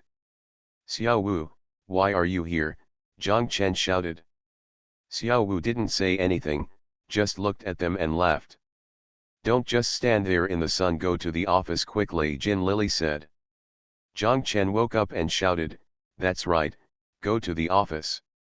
The three of them returned to the office. Jin Lili poured water for Xiao Wu. Zhang Chen took out a pack of biscuits from the cabinet and asked Xiao Wu, "Are you hungry?" Xiao Wu nodded. Zhang Chen said to eat some biscuits first and then we would eat mutton hot pot later. Xiao Wu looked around and asked, "Brother Zanzi is not with you?" "I just asked the old man at the door and he said there is no such person here." As soon as Xiao Wu said it, Zhang Chen remembered. He quickly called Lu Ligan and Lu Ligan came back. Zhang Chen told him that Xiao Wu was with me. Lu Ligan said, "I will come right away," and threw the phone away. "Just ride the bicycle this way." Jin Lili still asked, "Xiao Wu, why are you here?" Xiao Wu told them that he had escaped. In Yongcheng, he got into a fight and injured someone. The old faction wanted to arrest him, so he escaped. "Is the other party seriously injured?" Zhang Chen asked. "It must be quite heavy." Xiao Jin and the others went to the hospital. The doctor said that he might be disabled for life. The old guys all went to the hospital. Xiao Jin and the others came back and told me to run away, Xiao Wu said. Liu Pei is the name Yongcheng people call policemen at the police station, and Xiaojin is another martial artist in the troupe. Zhang Chen asked, "Does anyone know that you fled to Hainan?" "Probably not. I didn't even have time to tell Xiao Jin and them. They must have thought I ran away and went home." Xiao Wu looked a little nervous. Jin Lili and Xiao Wu said, "Okay, it's okay. When you get here, the old school in Yongcheng won't be able to find you. Who will find you from the ends of the earth? Even if you come, don't be afraid. There are acquaintances in the political department of our city's public security bureau."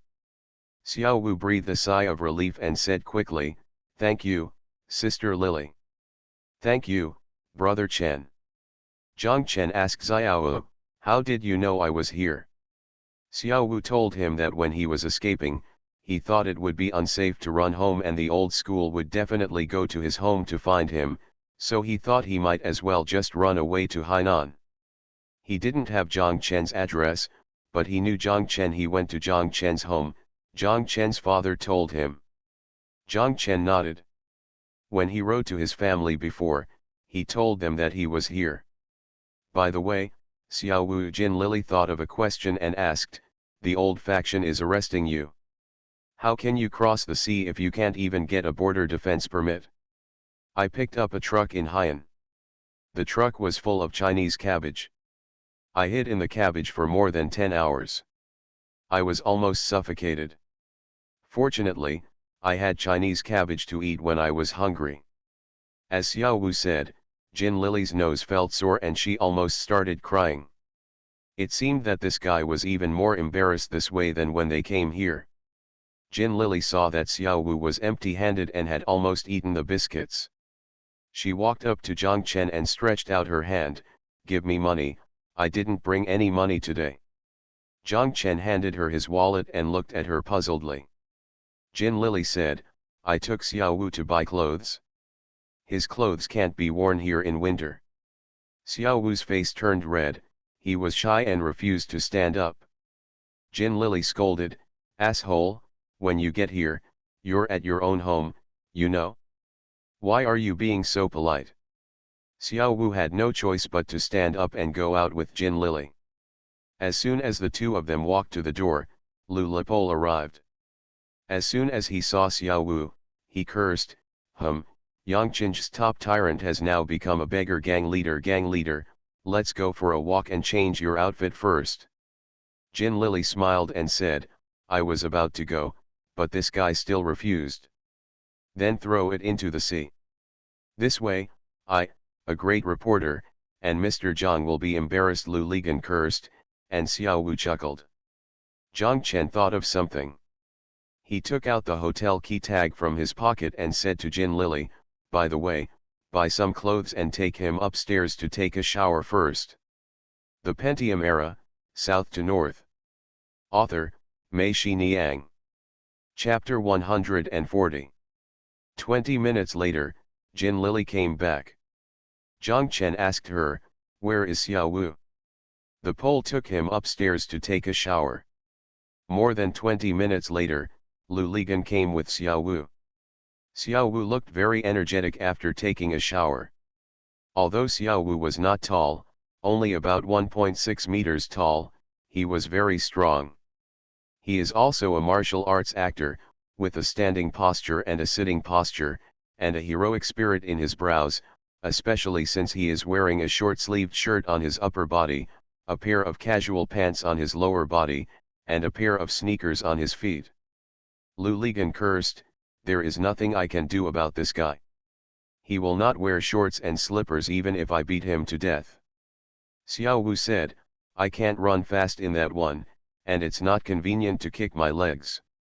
As he spoke, he turned sideways and kicked his toes, hitting the top of the cabinet that was higher than others. "Come on, kick this light bulb if you dare." Lu Lipol pointed at the light bulb above his head. The light bulb was about 2 meters above the ground. "Are you paying for the light bulb?" Xiao Wu asked. "Okay, I'll compensate," Lu Ligan said. "Brother Chen, is it okay?" Xiao Wu asked Zhang Chen. Zhang Chen and the others used to play tricks like this in the theater troupe. Xiao Wu asked him and he was also interested, and he said yes. Xiao Wu turned on the drawing lamp on Zhang Chen's table, walked to the door, turned off the incandescent lamp above his head, took a newspaper from the table, climbed onto the table, and wrapped the light bulb in several layers with the newspaper. "I was afraid that if I kicked the light bulb later, the glass shards would fly away." Jumping off the table, Xiao Wu took 2 steps back. He looked at the light bulb above his head, lifted up his pants habitually, took 2 steps and jumped off the ground. His whole body somersaulted in the air, with his feet above his head down, and the instep of his right foot. He kicked the ball of newspapers, and there was a dull sound, and the light bulb shattered. The 3 of them couldn't help shouting hello, and Jin Lily applauded. After Xiao Wu fell down, he put his hands lightly on the ground and did another somersault. He fell down again and stood firmly. I'm done, Lu Ligan smiled. Xiao Wu shouted proudly, "Pay for the light bulb." The 4 of them walked to Dongyang Hot Pot restaurant. After sitting down, Zhang Chen asked Xiao Wu, "How is the theater troupe doing now?" "It's still the same, nothing happened," Xiao Wu said. Zhang Chen smiled and said, "Is it still Director Ding from the Cultural Bureau who is the group leader?" "Yes, he is still the leader, and Uncle Gui is now the deputy leader, Xiao Wu said. Hey, this sissy Feng Lo Gui has become the deputy leader, who can he care about, Lu Ligan shouted. Zhang Chen was also surprised. He asked, is the troupe having performances now? Xiao Wu shook his head, no. Zhang Chen was even more surprised, if there is no performance, what kind of deputy leader do you need? Captain Ding's task for Uncle Lao Gui is to have him sit in the office every day and deal with those old men and women so that they don't go to the bureau and make trouble with the county. Zhang Chen and Lu Ligan both understood. Jin Lily looked at Lu Ligan and laughed. Lu Ligan asked, why are you laughing? I laughed at you for not asking how Tan Shahan was doing, Jin Lily said, and Zhang Chen also felt strange. When Xiao Wu is sitting there, his back is straight. When eating, he picks up the chopsticks with his right hand and picks up the dish. When drinking, he picks up the cup with his left hand and takes a sip. After doing this, he is not like Zhang Chen and others. He crossed his arms and legs, but sat upright with his hands on his thighs, which looked very restrained. In fact, he was already used to this kind of sitting posture. After sitting for several hours, his waist was always straight. Xiao Wu also laughed when he heard what Jin Lily and Zhang Chen said. He said, Brother Zanza can't hold it in. When I was taking a shower, he was chattering and screaming outside the door. If I hadn't locked the door, he will definitely come to the bathroom. So, Zhang Chen and Jin Lily laughed loudly. Lu Ligan was embarrassed. He raised his glass and shouted, drink, drink. The four people raised their glasses and clinked them. The other three drank all the wine.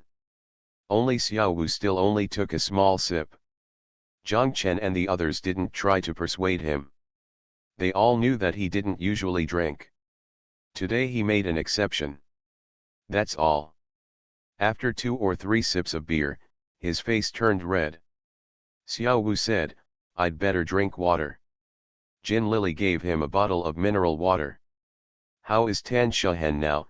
Jin Lily asked. Xiao Wu said, it's still the same. She doesn't live in the theater now, and I rarely see her. Don't worry about it anymore, Zhang Chen asked curiously. Hanging, but not in the group. Now on the Jiufang, only Sister Jianmei is still hanging her throat every morning. You don't even care about Feng Lo Gui anymore, Zhang Chen asked. Xiao Wu looked at him and didn't answer, but Zhang Chen knew in his heart that if Feng Lo Gui had to deal with those old men and women all day long, he would probably have smoke coming out of his throat every day. Where does Xiao live? Jin Lily asked Zhang Chen and Lu Ligan. Zhang Chen said, I can do it there, since I live alone anyway. You'd better stay at my place. There are 2 ready-made beds. Come to your place. This Xiao Wu met the old witch. Aren't you afraid of her beating up the white bone demon 3 times? Lu Ligan said, and both Zhang Chen and Jin Lily laughed. Thinking about it, Gu Shufang would definitely make sarcastic remarks when she saw Xiao Wu coming in and out. How could Xiao Wu have suffered it? I'm afraid she hadn't had time to say the last word. In 2 words, she was lifted up. Therefore, Zhang Chen no longer persisted. Zhang Chen and Xiao Wu said, you live at the pole every day, so you should follow me when doing things. You can't do what he does. Xiao Wu said, yes, Brother Ganzi is a reporter and he has to write every day. I don't even know a bunch of characters, let alone writing. Zhang Chen smiled and did not expose Lu Ligan at the moment. He told Lu Ligan that tomorrow morning, he would take him to buy a bicycle under Renmin Bridge and then show him the road from Binya village to Wanghalu. Lu Ligan said yes. Zhang Chen continued to talk to Xiao Wu, when you come to my place, you will be responsible for purchasing. It turns out that I am doing all the running. I will take you there for a few days to do purchasing. There is nothing else. Xiao Wu, just don't embarrass me. When you go to the supplier, you can smoke and drink tea, but if they give you a kickback, you must not accept it. Jin Lily also said, yes, if you are short of money, just tell your brother Chen. What did he say?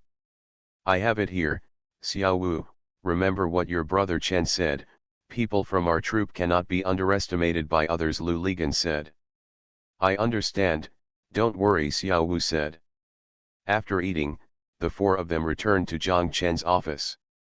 Zhang Chen entered the door and pulled the switch. The door was dark. Zhang Chen remembered and told Lu Ligan, you owe me a light bulb. He walked over and turned on the drawing lamp on the table. The four of them sat for a while. Lu Ligan and Xiao Wu said, I'll take you to Jifang West to buy some more clothes. If you buy too much of the things from Wanghai Mall, we'll buy them too. Sorry, your brother Chen and sister Lily are also going to meet at the Magpie Bridge, let's dodge. Xiao Wu stood up with a smile. When he got to the door, Lu Ligan was about to get on his bicycle and said that he would take Xiao Wu. Xiao Wu stopped him and said to him, you are such a chicken, go ahead, it's me. I'll take you, sit back and show the way. Xiao Wu got on his bicycle and took Lu Lapole away. Zhang Chen also closed the door of his office. Wanghai Mall was still open. Zhang Chen and Jin Lily held hands and walked around the mall for a while. Jin Lily bought a bottle of sunscreen. She had a sad face and acted coquettishly with Zhang Chen. Road. Dear, what should I do? The sun in Sanya is very strong. When I come back from Sanya, I will definitely become an African little sister. Zhang Chen smiled and said, it's okay, you just turned into charcoal, and you are also my charcoal. Jin Lily bumped Zhang Chen with her shoulder, yes, Mr. Zhang can talk sweetly now, there is progress. When the two of them arrived in the room, Jin Lily asked Zhang Chen, do you feel that Xiao Wu seemed to have something to say that he didn't tell us? Zhang Chen nodded and said, yes, I feel it too, but what will happen to that shabby theater troupe? The two of them thought about it for a long time, but couldn't figure out what would happen. Do you feel that although he is called Feng Logui or Uncle Logui, he is obviously a little disdainful? Jin Lily asked again. Zhang Chen nodded again and said, it seems a little bit. It doesn't seem like it, it's just. Jin Lily lowered her head and thought. After a while, Jin Lily suddenly shouted, I know. What do you know? Zhang Chen asked curiously. Will your regiment want to expel you and Zhuangzi because you haven't gone back for so long? Then Feng Logui is ready to kill the family out of righteousness, Jin Lily shouted. Zhang Chen was stunned for a moment, and then thought that this was really possible, especially that Ding Begu, who had always held a grudge against him. If he was in the troop, he would not dare to do anything. If he was not here, he would definitely find a reason to take revenge. He, Feng Logui, and that bastard must not even dare to fart at a time like this.